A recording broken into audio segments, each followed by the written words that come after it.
5 seconds. Comments.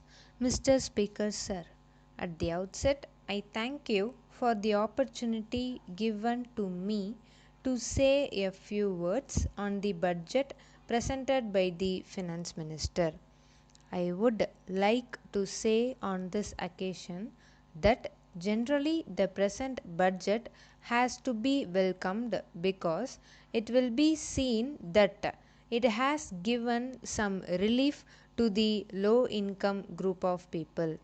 But at the same time, I am sorry to say that the surcharge on the corporate sector, which has been imposed on the industries and on direct taxes, will take away some benefits which are proposed to be given. As many honorable members have dealt with it at great length, I would not like to go much into it. I would like to point out that another good feature of the budget at present is that it has done away with the old practice of showing a deficit in the budget. I am glad that this has been stopped in this budget. I hope and trust that it will be a permanent feature and that the deficit will be met by the savings. I am sure there will be savings because we have seen that generally the government underestimate the income at the beginning and by the end of the year. When we have the revised estimates, there is a surplus which covers the deficit budgeting has not been restored to. In this context, I would have been happy if there had been some sort of control on the civil expenditure because we find that in the last 3 5 year plans it has been going up year after year. Unless we take steps to curb it at a point of time, it will take away a large part of our revenue.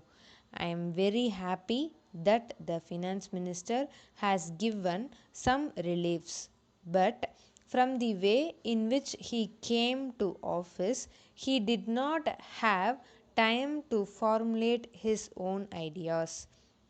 On account of this, I think that he has tried to take away some concessions which had been given by the previous minister.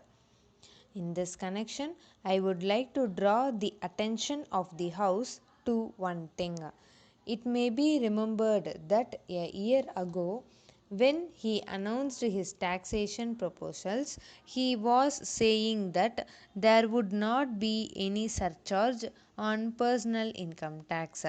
But it is unfortunate that within a year the new finance minister has given up this principle and that we have now a surcharge on direct taxes. There is another happy feature that the finance minister has introduced. We are happy that he has abolished the expenditure tax. I am glad that it has been done away with. But I would like to recall that in the past we had seen that it had been once removed, but it was reintroduced by some other finance minister. I hope that such a thing will not happen in future and that the present finance minister will not reintroduce it. There are two other points which were dealt with by my honorable friend. One of the points was introduced about devaluation of the rupee. We find from the papers that there is much talk about it. Some say that it will be worthwhile to devalue the rupee, but there are others who say that it will not be in general interest when we have to import a lot of things and when we have to pay for them. I fully agree with what my honorable friend said in this connection. Letter from the Secretary Murali and Company, Patna, to the Indian Publicity Bureau, New Delhi.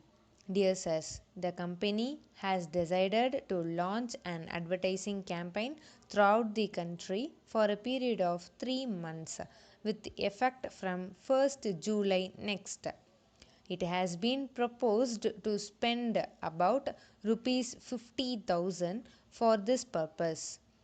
It has been decided that the advertisements should be made primarily in the principal national dailies and in important state newspapers.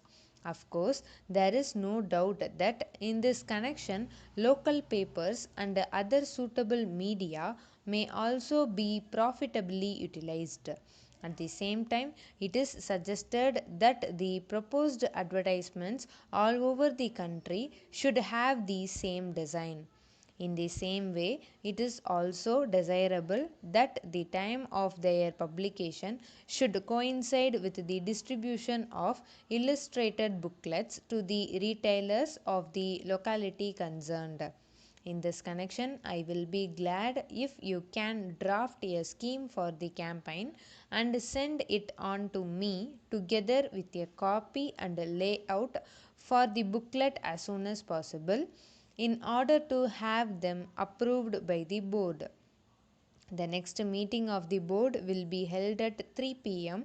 on 20th March, and I hope it will be convenient for your representative to attend the meeting to discuss the scheme in detail. I shall be glad if you send me a reply at once. Yours faithfully.